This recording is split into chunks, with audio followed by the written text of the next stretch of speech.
Verse 7. So Joseph went up to bury his father.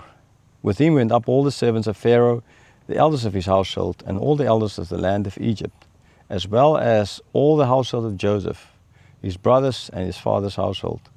Only their children, their flocks and their herds were left in the land of Goshen. So, he's leaving to bury his father as he wanted to do, as Pharaoh allowed for him to do. And so, again, another sign of acceptance. This is not, either it means that Pharaoh was afraid Joseph is not coming back, so therefore he sends all this. But if that was a sign of that, then again, as clearly stated by Moses, Pharaoh would not have gone to such great lengths to show this dignity in death to Israel. By that whole embalming process the physicians did for Israel, right? It clearly shows that he is on their level, accepted, on the leadership level, accepted by him. So if this is now then a question of, but maybe they're not going to come back, so we need to know. It does not make sense for that to. If there's a 10% somewhere, maybe in the back of for fear or something, that is if you think a Pharaoh was a person who overthought everything. We get overthinkers. I'm an overthinker as well. You get people like that and like me. It's more often than not negative, but sometimes it helps you to see through things and see deeper sides to things. But again, that's not so much the point. So what I'm just saying, except if Pharaoh was such a person, there might have still been a little bit of a doubt. But he did not send them for this reason. His reason would have been mainly to show respect. Like he started showing respect, to carry on showing this respect towards Jacob by sending. So it's not making sure that everyone is coming back, but this is a sign of it's a big entourage. This would have been normal, right? When Genghis Khan died, 1,000 people were killed. All the people that took his body and they were killed. So therefore we don't know where he was buried, for example. That's just kind of the norm for these people. So a big procession, yeah, sure. This for someone that high. So this is all, again, not the fact of we don't trust them, but a sign of their importance, of Jacob, Israel's importance to the Egyptians. And again, for the people there in the desert, it then ought to show them that how important actually we were then to Pharaoh. So that the reason we are suffering now is not because of ourselves, but because of Pharaoh. The same way Joseph suffered, because not of himself, because of his brothers. Yes, later on the Israelis are going to suffer because of their own sin, but not here, not at this stage. They're even going to suffer, they're all going to die ultimately in the desert, right? A generation because they didn't trust God. But that is for the sin in the desert, but not why they were suffering. Okay, the death is because of the sin in the desert. The suffering was not because of their sin, it was because of a different Pharaoh not knowing. So Pharaoh was guilty, the brothers were guilty. Right, so not only elders of the land of Egypt, leaders, but as well the brothers, his old father's household, they all went. Big entourage, big entourage. The only things they left their children. I mean, those too small to go, and for them it would be too difficult. Flocks, herds, and they were not moving back there. So why the heck do you take it? It's like you're just going on a holiday to another city or town or something. You're not going to take everything in your house with you. You're not moving. Okay, so they understand. They left all of this. Okay, now when they're leaving, they are taking everything with, but that's because now it's a different situation. And the situation is because of the sin of and the forgetting of Joseph and his deeds by Pharaoh. Okay. So yeah, they set off with this whole big entourage to Canaan. Verse 9, and they went up with him both chariots and horsemen. It was a very great company. So yes, the chariots and horsemen, that would be for protection. Okay, so again, not make sure they're coming back, But these people, these elders, they're important, persons. So they need to be there, VIPs, so they will be protected. So therefore they send this chariots and horsemen as well. And all of that would make the entourage, the company, even greater. Verse 10, when they came to the threshing floor of Atad, which is beyond the Jordan, they lamented there with a very great and grievous lamentation.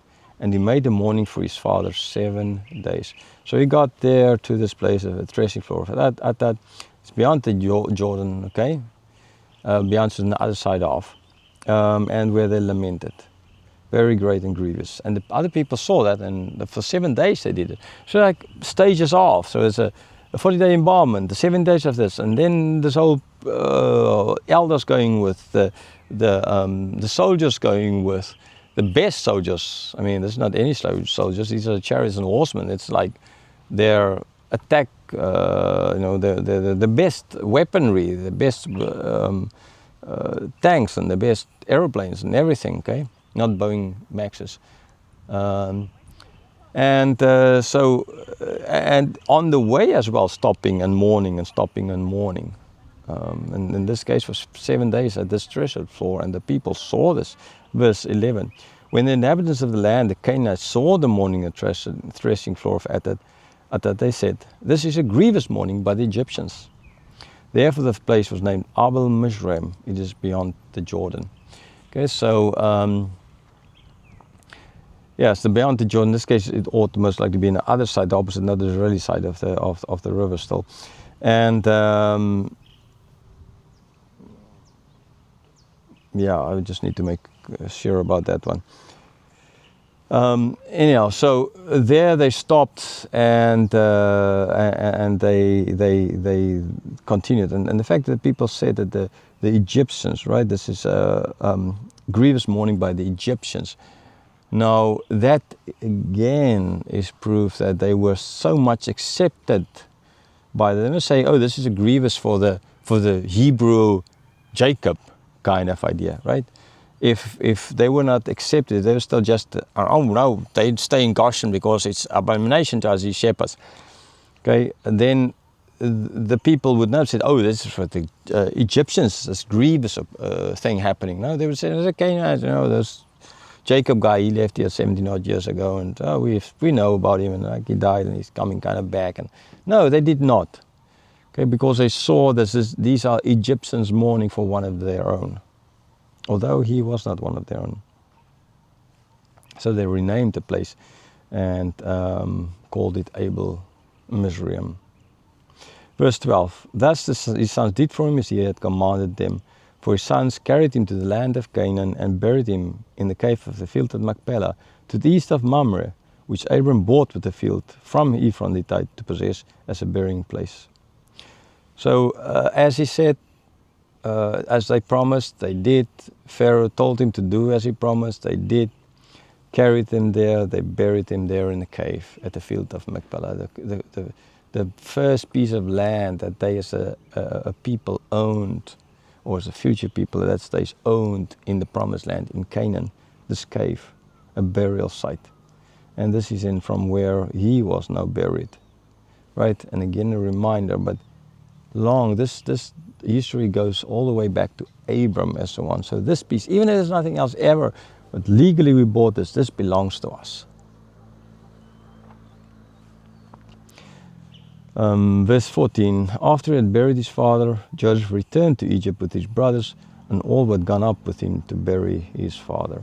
So after that, as they promised, as Joseph promised, he kept his word, they returned. They returned back, all of them, none stayed there. Oh, the famine is over, we can rebuild our houses and restart our lives here. We are back in our land. Okay? No, they did not. None of them stayed. They all went back to Egypt, where they continued to live and to serve And even though, as we're going to see in the last part of this chapter, they were afraid that Joseph was going to kill them. They could have, the brothers could have said, wow, man, going back is too dangerous. Yeah, our kids are there, but our lives, he won't hurt our kids, but he might hurt us. And what's the point of us going back and be killed there?